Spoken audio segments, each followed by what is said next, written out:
सफलता कौन नहीं चाहता। सफलता को प्राप्त करने का, शिखर पर पहुंचने का अलग ही एक आनंद है। और जीवन में अपने कौन नहीं चाहता। हर एक व्यक्ति चाहता है कि जीवन में मेरे कुछ अपने हो जो सदैव मेरे साथ रहे, क्योंकि अपनों के साथ ही तो सफलता का आनंद सबसे अधिक आता है। परंतु होता क्या है, कई बार सफलता की खोज में उस मार्ग पर चलते चलते हम अपनों से दूर हो जाते हैं। ना चाहकर भी कभी कभी हो जाते हैं, उन्हें समय नहीं दे पाते, कभी कभी भूल जाते हैं कि सफलता का वास्तविक आनंद अपनों के साथ ही, कि सफल होने के पश्चात जब हम अपनों से मिलते हैं, उनके नेत्रों में हमारे लिए जो भाव है, जो सम्मान है, जो प्रेम है, यही असली पुरस्कार भी है। हम भूल जाते हैं बात और अकेले हो जाते हैं। अधिकतर बार ये होता है। अधिकतर बार लोग जो सफल हैं वो अकेले रह जाते हैं। अब आप क्या चाहते हैं? आप असफल होकर अकेला रहना चाहते हैं या सफल होकर अपनों के साथ आनंद मनाना चाहते हैं? निर्णय आपका है। सफलता के पीछे भागिए, स्वयं को झोंक दीजिए, किंतु अपनों का साथ कभी मत छोड़िएगा। वो अपने जो आपकी सफलता के लिए उत्तरदायी है, वो अपने जिन्हें आपकी सफलता से सुख मिलता है, आनंद मिलता है, उन्हें कभी मत त्यागिएगा। आइए मेरे साथ प्रेम से कहिए, राधे राधे।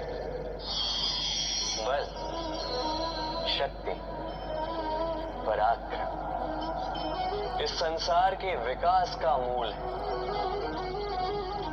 परंतु कभी सोचा है कि प्रकृति ने हमें ये बल, शक्ति, पराक्रम क्यों दी है?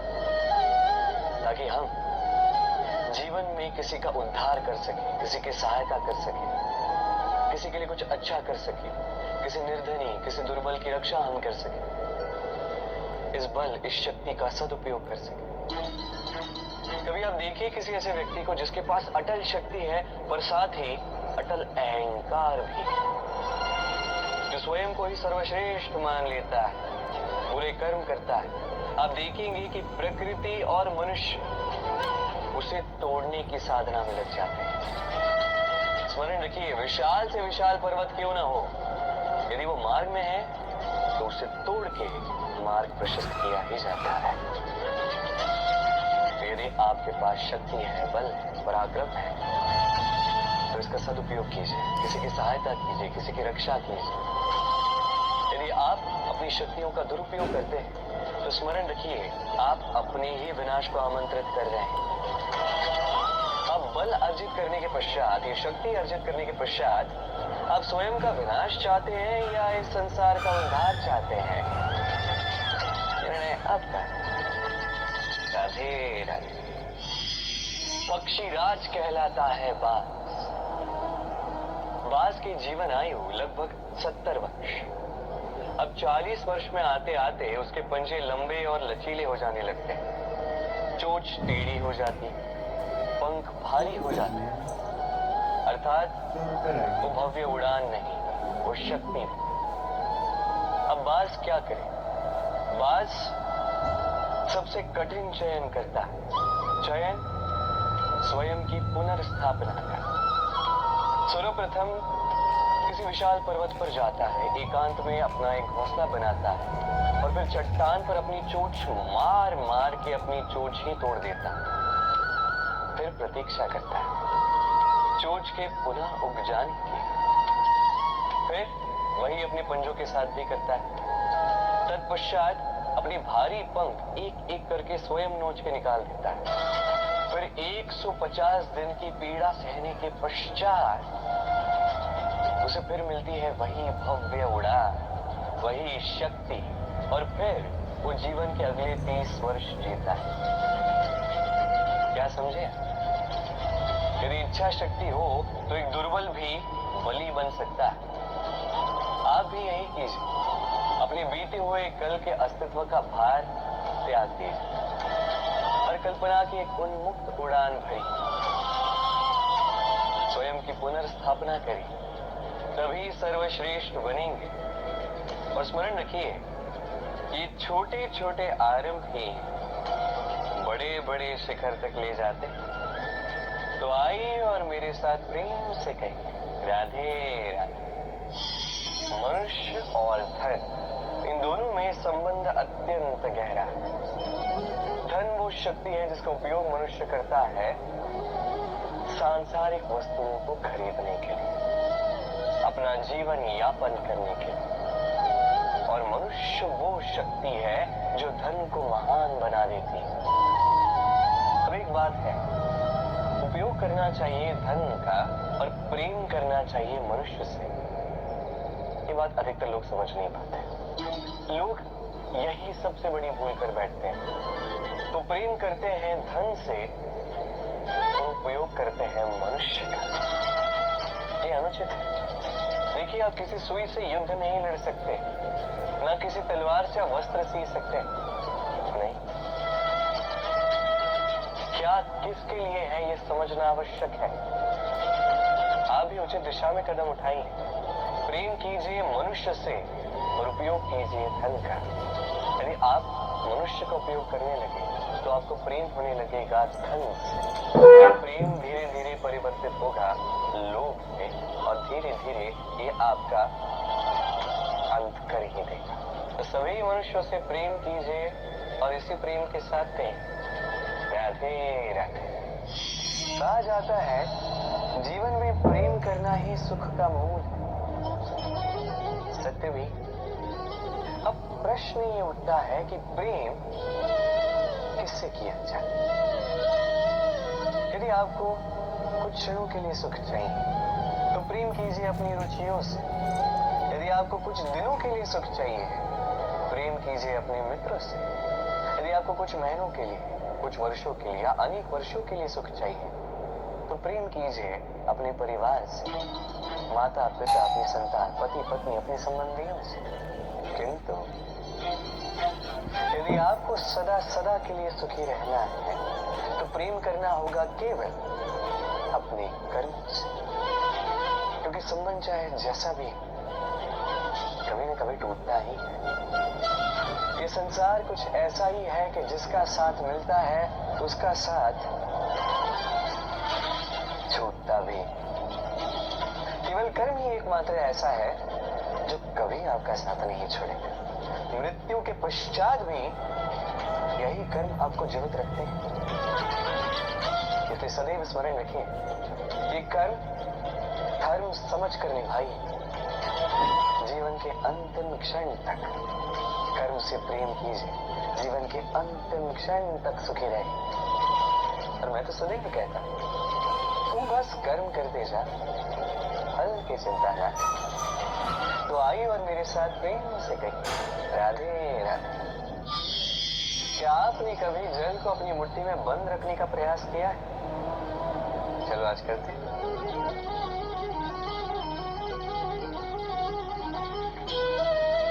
यदि आप मुट्ठी को कस के बंद करते हैं तो जल नहीं तैरता। यदि आप उसे ऐसे ही बहने दें तो वो अपना मार्ग स्वयं बनाएगा और आपकी हथेली पर भी रुकेगा। जीवन भी कुछ इसी प्रकार होता है, जल की भांति अपना मार्ग स्वयं बना लेता है ये जीवन। हर एक समस्या का समाधान स्वयं बता देता है ये जीवन। इसे जीवन में जब भी परिस्थितियां हमारे अनुकूल ना हो, हमें समझ ही ना आ रहा हो, कुछ भी हमारे वश में ना हो तो हम हताश हो जाते हैं, निराश हो जाते हैं। और यही तो नहीं करना है। शांत चित्त से देखना है इस जीवन में घटित क्या हो रहा है। पीड़ा सभी ने भोगी है। पीड़ा के समय कुछ क्रोध करते हैं, क्रोध में आके पराक्रम करते हैं। यही तो नहीं करना है। शांत चित्त से बस वो समझना है जो ये जीवन हमें सिखाना चाहता है। जीवन सब सिखाएगा, बस स्मरण रखिएगा। कब प्रयास करना है और कब प्रतीक्षा करनी है, ये आपको समझना होगा। तो आइए और मेरे साथ प्रेम से कहिए राधे राधे। भगवान और भक्त जब एक आकार होते हैं जब भक्त अपने भगवान की ओर, अपने जीवन के उद्देश्य की ओर पूर्णतः समर्पित होता है, तब जन्म लेती है भक्ति। अब संसार में सारी आशाएं भले ही आपका साथ क्यों ना छोड़ते हैं, ये भक्ति आपके साथ रहेगी। भक्त और भगवान जब एक आकार हो जाते हैं तो उनमें कोई अंतर नहीं रहता, वो एक हो जाते हैं, एक व्यक्तित्व, एक अस्तित्व।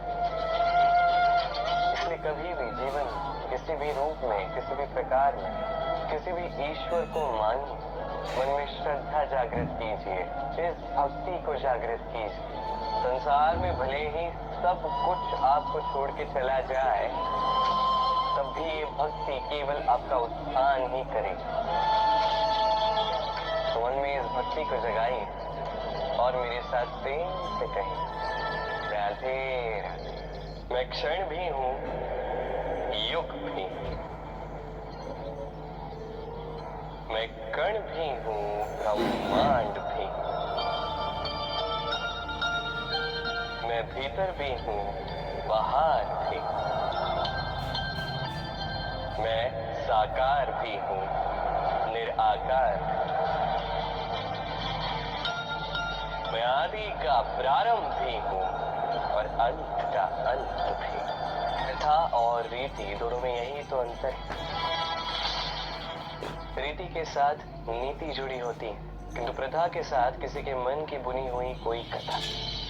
कभी प्रथाओं का पालन इसलिए ना करना क्योंकि आपसे पहले किसने उसका पालन किया था, कि कई बार ये प्रथा, इसकी स्थापना ऐसे लोग भी करते हैं जो दुर्बुद्धि होते हैं, स्वार्थी होते हैं।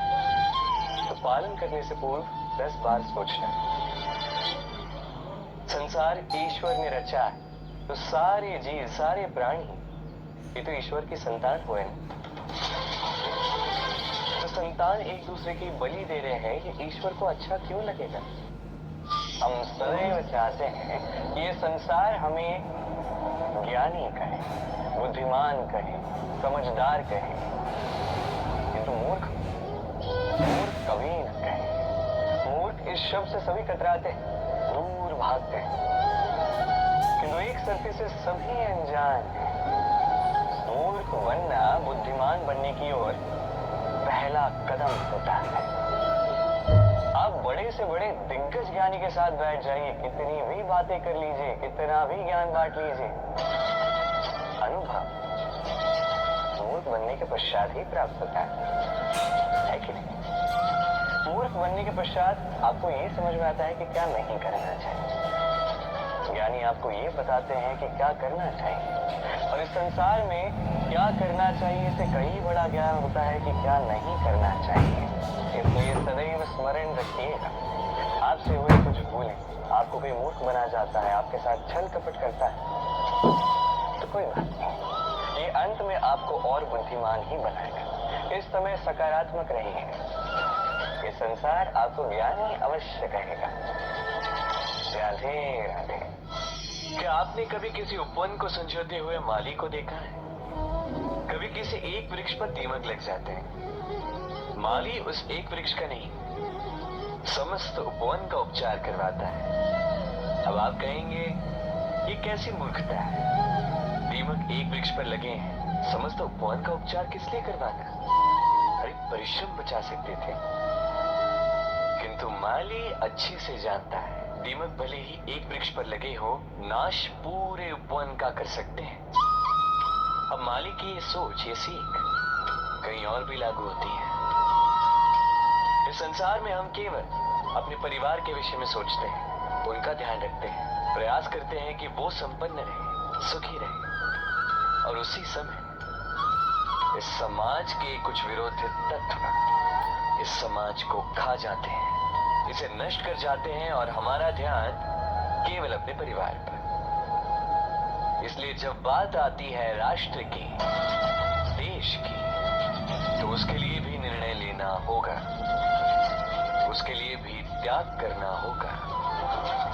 और स्मरण रखिए, जो भी समस्या है उसका निवारण पूर्ण रूप से करना अनिवार्य है। इस संसार में हर एक व्यक्ति जो अपने परिवार का भी ध्यान रखेगा, समाज का भी ध्यान रखेगा और उचित रूप से इस देश का भी ध्यान रखेगा, तभी ये देश संपन्न कहलाएगा। तो आप भी उचित प्रयास कीजिए और मेरे साथ प्रेम से कहिए राधे राधे। व्यक्ति अपने जीवन में जब भी कुछ नया करने जाता है थोड़ा भयभीत रहता है। सोचता है यदि मैं असफल हुआ तो क्या, कौन क्या कहेगा, कोई मुझ पे हंसेगा तो नहीं। यदि मैं अपना मत दूं तो इन चुनौतियों का सामना करते हुए कभी भयभीत मत होइएगा, क्योंकि हो के दो ही परिणाम होंगे। पहला परिणाम, आप जीत जाओगे। दूसरा परिणाम, आप हार जाओगे। सरल।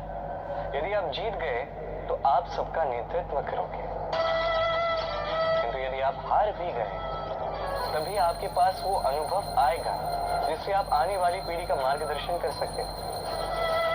अब सोचो, इस मार्गदर्शन से आप किसी की सहायता करें जिससे वो अपना स्वप्न पूर्ण कर सकता है। बहुत बड़ी पुण्य की बात है।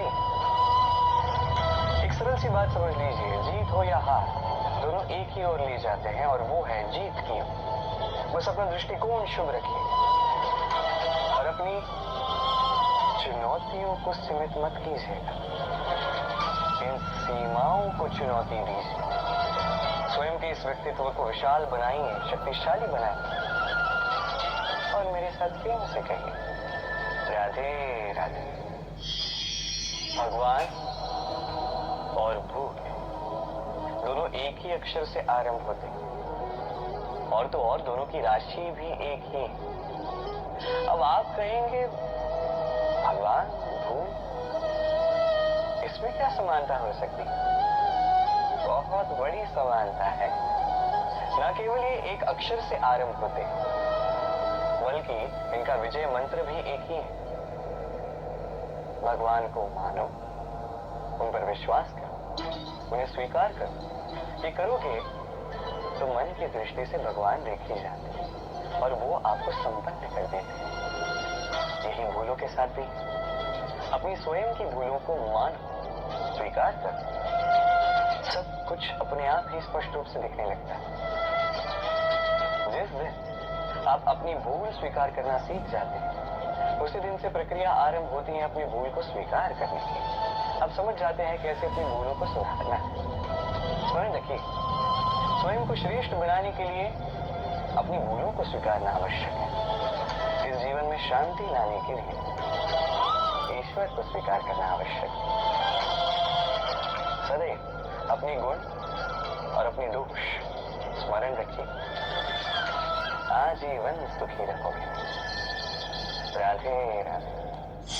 परीक्षा एक ऐसा शब्द जिसको सुन के इस संसार के अधिकतर लोग भयभीत हो जाते हैं।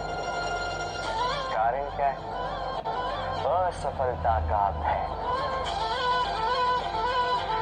परीक्षा इस शब्द का यदि मैं दूसरा पहलू बताऊं, उसका तात्पर्य ये नहीं कि वो आपकी दुर्बलता सबके सामने है। ये तो वो युक्ति है जो आपका बल, साहस, आपकी शक्तियां सबके समक्ष प्रस्तुत करती है। जी हाँ, ये वो युक्ति है। आप स्वयं कभी देखिए, परीक्षा के समय आपके भीतर के ऐसे गुण निखर के आते हैं, कुछ ऐसी शक्तियां प्रकट होती हैं जिसके विषय में आप स्वयं अनजान थे, है कि? तो इस परीक्षा से भयभीत होना बंद कर दीजिए। विश्वास के साथ, निडरता के साथ इसका सामना कीजिए। दिन के अंत में ये परीक्षा आपको केवल निखारेगी, आपको और श्रेष्ठ बनाएगी। तो आइए और मेरे साथ प्रेम से कहिए राधे राधे। जल में तैरना किसे नहीं भाता। हम में से हर एक व्यक्ति चाहता है कहीं किसी सरोवर में, नदी में, जल के बीच में हम क्रीड़ा कर आनंद उठाएं। क्यों? अब बताइए, हम में से कितने ऐसे हैं जिनमें सागर की लहरों में एक किनारे से दूसरे किनारे की ओर तैर के जाने का साहस है? कौन है ऐसा? अब ये कार्य तो अत्यंत कठिन है। हमें किनारे प्रिय है, जल में क्रीड़ा करना प्रिय है, किंतु किनारों पर, सागर की लहरों में। किंतु एक बात स्मरण रखिएगा, जिस दिन इन किनारों को भूलकर हम सागर की लहरों के साथ लड़ने का साहस जुटा लेते हैं, उसी दिन इन सागर की लहरों से लड़ने का बल भी हम में आ जाता है। तो किनारे हमें प्रिय होते हैं, हमें सुरक्षित रखते हैं, किंतु ये हमें दुर्बल भी बनाते हैं। तो इन किनारों को त्यागिए और सागर की लहरों से टकराने का संकल्प उठा लीजिए। स्वयं पर विश्वास रखिए, फिर देखिए क्या होता है। सफलता के शिखर पर आपका यह जीवन पहुंचेगा और प्रेम से कहेगा, राधे राधे। ये संबंध है गुरु और शिष्य का। गुरु उस प्रत्यंचा की भांति होता है, स्वयं को पीछे रख के शिष्य को उसके गंतव्य की ओर ले जाता है, उसे अपना लक्ष्य साधने देता है और सदैव कठोर रहता है ताकि शिष्य अपने लक्ष्य से कभी चूके। धन्य हो ऐसे गुरु जो अपने शिष्य को उसके गंतव्य तक पहुंचाते हैं और उसका सारा श्रेय उसे देते हैं, अपने शिष्य को, अपने बाण को देते हैं। तो आप सदैव ऐसे गुरुओं को स्मरण रखिए, सदैव उन्हें नमन कीजिए, सदैव उनका आदर कीजिए, कभी जीवन में पीछे नहीं रहेंगे आप। आइए मेरे साथ प्रेम से कहिए, राधे राधे। हर एक व्यक्ति की अपनी व्यक्तिगत सोच, उसका अस्तित्व अत्यंत महत्वपूर्ण और विशेष है, उसे दबाने का प्रयास कभी नहीं करना चाहिए। ये हमारी सोच बहुत महत्वपूर्ण है और यदि इस सोच पर विश्वास किया जाए तो ये सदैव सद्मार्ग की ओर ही ले जाते हैं। यथा राजा तथा प्रजा, यथा बीज तथा मुक्र, यथा भूमि तथा अंकुर। इतने सुंदर शब्द हैं और जितने सुंदर है उतना ही गहरा इनका अर्थ भी है। जैसा राजा होगा वैसी प्रजा होगी, जैसी भूमि होगी वैसा ही अंकुर भी। कभी गहराई में जाके इन शब्दों को समझने का प्रयास किया है आपने? राजा इस शब्द का मूल है रज। रज का अर्थ है माटी, अर्थात राजा वो जो माटी से जुड़ा, राजा वो जो प्रजा का सम्मान करे, उनका ध्यान रखे, उनके नेत्रों में अश्रु देखते ही चिंतित हो जाए, उनके अश्रु पोंछने के लिए हर संभव प्रयास करें, उन्हें सुखी रखने का हर संभव प्रयास करें। ये होता है राजा। अब ये सारे गुण यदि राजा में ना हो तो प्रजा में असंतोष जागता है।